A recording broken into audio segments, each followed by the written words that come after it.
بنتكلم على الموضوع كريتيكال جدا، موضوع خطر جدا، موضوع خطير بجد. بين الشخير وحدوث تلف في الشرايين السباتيه. عيان الشخير ده عيان كل الانف والاذن. انا ببقى عارف ان العيان ده هيخش يقول لي انا عندي مشكله شخير وعندي مشكله توقف في النفس، ارتفاع في ضغط الدم ومشاكل في القلب. فترات تغيير الفصول دي فترات كارثيه. بينام ومش قادر يتنفس. اهلا بيك في عالم الجيوب الانفيه.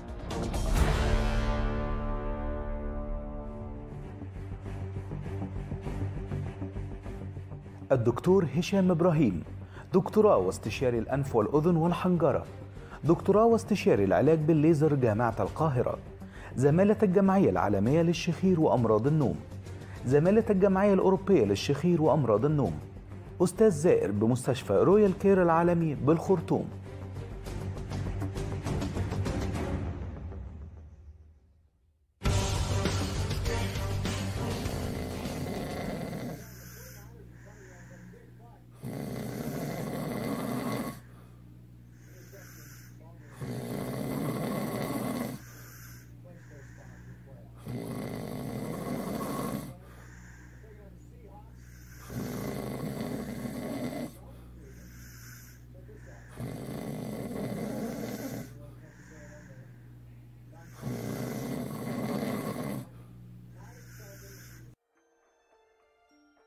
اهلا بكم. الحقيقه طبعا الشخير موضوع حتى بيزعجني هنا في الاستوديو، يعني انا وانا قاعد بتفرج على الفيديو انزعجت واحنا صاحيين وتمام امالي يا نهار ابيض. ده لو واحد بقى جنبك فعلا في رحله ولا في عربيه ولا في اي حاجه مشكله جامده جدا. الشخير كمان مشكله مع السمنه المفرطه، لانه الاثنين يعني لو الانسان عنده عيوب معينه في مجرى الهواء وبيشخر بسببها، او مجرى التنفس وبيشخر بسببها، وبالاضافه لكده فاكتور السمنه اضيف له كمان، هيبقى زي ما بيقولوا ضربتين جامدين في الراس، يعني ضربتين جامدين يخلوا الانسان يشخر. وهنا الشخير والسمنه خطيرين جدا، لانه اللي عنده مشكله مسببه له شخير هو عنده مشكله في دخول الهواء، فعنده مشكله كبيره جدا في وظائف التنفس، اعتقد كده. فلما يجي يقبل على انه يخسس نفسه سواء بانظمه غذائيه او في اي حاجه تانية او عمليه، وظائف التنفس عنده فيها مشاكل اساسا، الاكسجين مش داخل جسمه كويس، فبالتالي هيبقى التخسيس عنده فيه مشكله، ولذلك اللي عندهم شخير وعندهم سمنه ممكن جدا يكون الشخير ده لاند مارك مهم ننتبه ليه جدا. إنه مش هينفع حتى نعمل تخسيس بعمليه وندخله غرفه العمليات والتخدير وهو عنده انسداد في مجرى الهواء، الا ما يتظبط نشوف الموضوع في ايه بالتالي يعني. بس خلينا نقف قدام الشخير والسمنه، اصل دي قضيه خطيره جدا جدا ومخيفه، لانها بتاثر على الصحه طبعا، ضغط، ضربات القلب السريعه، عدم اتزان الكهرباء بتاعه القلب، كل ده ريكوردد له علاقه ب ما يسمى بالسليب ابنيا سندروم او متلازمه الانسداد الهوائي. تعالوا نتكلم في هذا الموضوع مع ضيفي العزيز، القيمه العلميه المتميزه وصاحب الاداء الرائع والعرض العلمي المتميز الاستاذ الدكتور هشام ابراهيم. اهلا بيك يا دكتور هشام بيه. اهلا يا دكتور، نورنا في الناس الحلوه. ربنا يخليك. موضوع مهم على فكره، السمنه والشخير. احدى حالاتك موجوده معانا النهارده هي الاستاذه الحاجه انشراح احمد حسن، صح كده؟ ايوه. ازيك يا حاجه انشراح؟ اهلا بيك يا دكتور. منورانا وسعيد جدا بزيارتك. الله يكرمك. ليكي قصه مهمه، قصتين الحقيقه مهمتين اللي يهمنا فيها الجزء بتاع الشخير، فهنسمع بقى الاول القصه كده باختصار من الاستاذ الدكتور هشام ابراهيم، وندخل في سؤال كلاسيكي، هل في علاقه بين الشخير والسمنه؟ سؤال كلاسيكي. طبعا السمنه سبب من ضمن اسباب كتيره جدا لموضوع الشخير. السمنه وزياده الوزن بتعمل ضيق في مجرى التنفس، ومجرى التنفس لما يضيق يبتدي يعمل لي الشخير، لكن بطريقه غير مباشره. ليه بقى؟ لان الضيق اللي بيحصل في مجرى التنفس بسبب السمنه، بسبب الدهون بتبقى موجوده في كل حته في الجسم، واكيد طالما موجوده في كل حته في الجسم هتبقى موجوده داخل الانف، داخل البلعوم، داخل الحلق، وده بيعمل ضيق في مجرى التنفس. لكن هنا الحقيقه احنا عندنا نقطه في منتهى الاهميه، هذا الضيق اللي بسبب السمنه ما هواش ضيق وقتي، ما هواش حاجه تمبرري لمده شهر شهرين ثلاثه، ده ضيق بيبقى موجود سنوات طويله. هذا الضيق اللي موجود في مجرى التنفس بسبب السمنه اللي موجود لفترات زمنيه طويله سنين، لا يعني عيان السمنه عيان مريض مزمن بسبب بيؤدي الى ايه؟ بيؤدي الى تغير في الشكل التشريحي لمجرى التنفس. فتره زمنيه طويله دخول وخروج الهواء بطريقه غير سويه بسبب النيجاتيف بريشر الموجود جوه، بيؤدي الى ان يحصل تغير تشريحي. التغير التشريحي ده الحقيقه احنا بنشوفه في شكل كل جزء من اول الانف لغايه الحلق لغايه منطقه الحنجره. بنشوف شكل ايه؟ بنشوف ان الغضاريف ابتدت تتضخم، بنشوف ان سقف الحلق ابتدى يحصل فيه ترهل، بنشوف ان منطقه اللهاء او الجزء بتاع اللهاء ابتدى يحصل فيه استطاله ويحصل فيه تضخم، بنشوف ان مجرى التنفس في عيان السمنه، وبنشوف اللوز ابتدت تتضخم جدا، اللسان ابتدى يتضخم، الى جانب ان السمنه نفسها بتعمل ضيق. كل الحاجات دي كلها مع بعض بتعمل لي ضيق في التنفس، وتعمل لي شخير، وتعمل لي خنقه، وبتدخل لي العيان في مراحل سيئه جدا.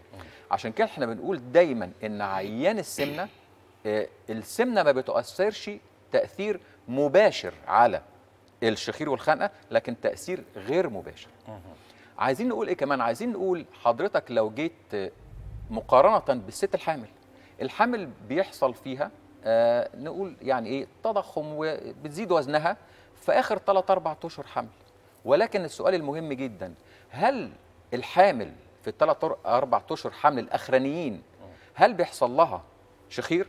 ممكن، لكن هو السؤال المهم هل بيحصل لها ضيق تنفس، بيحصل لها اختناق؟ ما سمعناش ان في واحده حامل بتتخنق وهي نايمه، او بيحصل لها صوت شخير فظيع وهي نايمه.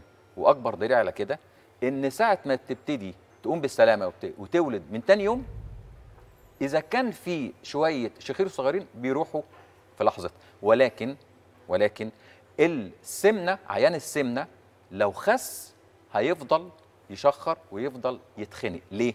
لان ابتدى يحصل بيرمننت، تغير دائم في منطقه الحلق، منطقه التنفس بتفضل موجوده حتى لو خس.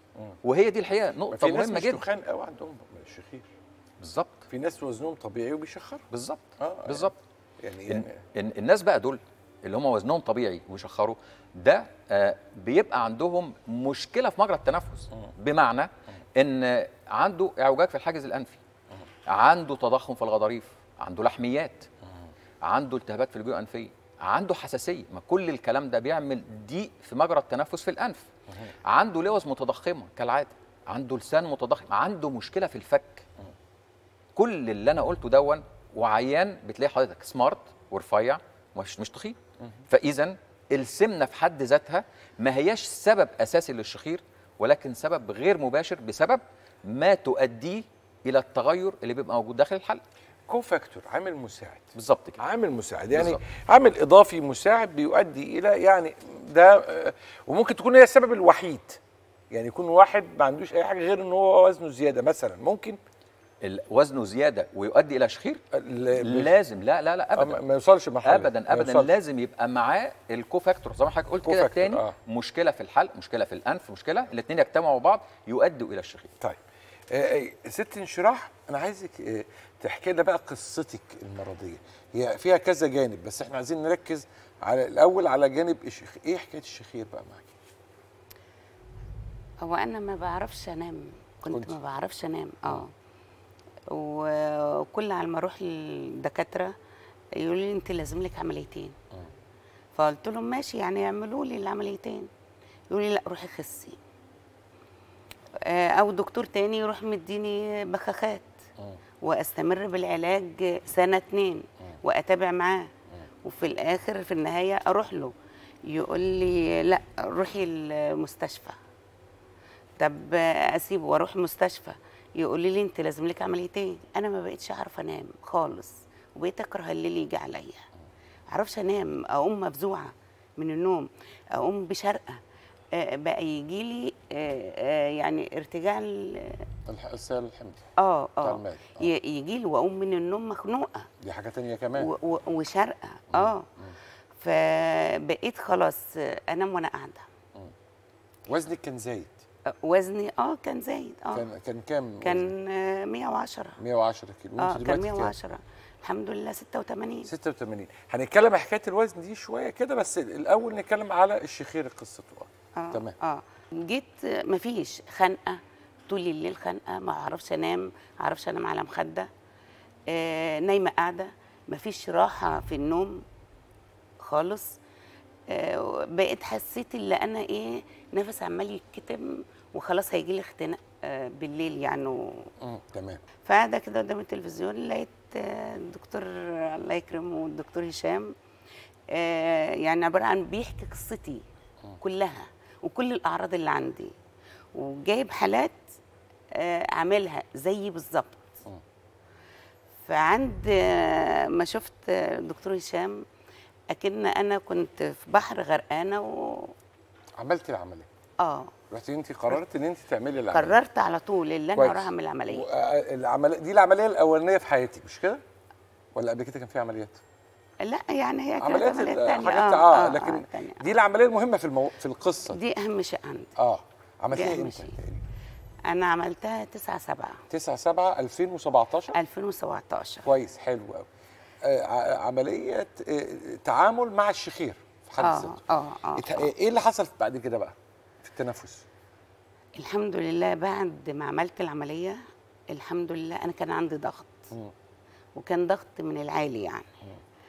والحمد لله من فضل ربنا في نفس الاسبوع اللي انا عملت فيه العمليه لقيت ضغطي بدأ يتظبط. اجي اخد علاج الضغط يجي له هبوط. تمام. فمنعت علاج الضغط شويه بشويه، اجي اقيس الضغط الاقيه مظبوط. علاقه الشخير بالحاله، يعني الحاله دي توصيف الشخير فيها ايه؟ حضرتك مدام انشراح جات لي الحقيقه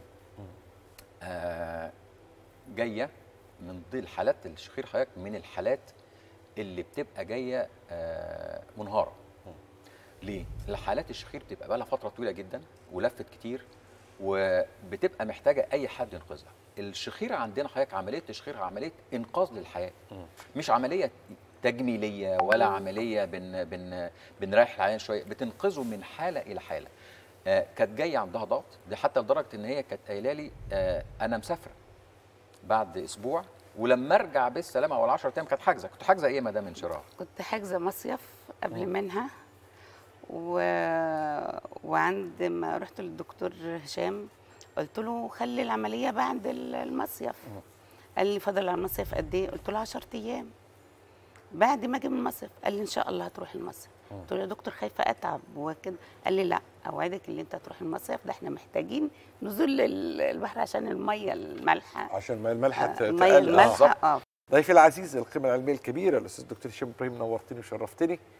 ضيفتي العزيزه الحاجه انشراح احمد حسن، نورتينا وشرفتينا. شكرا يا دكتور. وخلي بالكم الشخير هي او صعوبه التنفس اثناء النوم او صوت الناس اثناء النوم مشكله صحيه خطيره جدا، تنبهوا ليها ارجوكم، لان كثير من الناس شايف ان الموضوع يعني حاجه خلاص انا مستسلم له، ايه يعني بشخر هعمل ايه يعني؟ لا لا لا، القصه علميا لها خطوره ولها علاقه بامراض وثيقه جدا. وزي ما احنا النهارده ربطنا بين الشخير والسمنه، الشخير والضغط، الشخير واضطرابات كهرباء القلب، الكلام ده مهم جدا. وخليكم دايما مع الناس.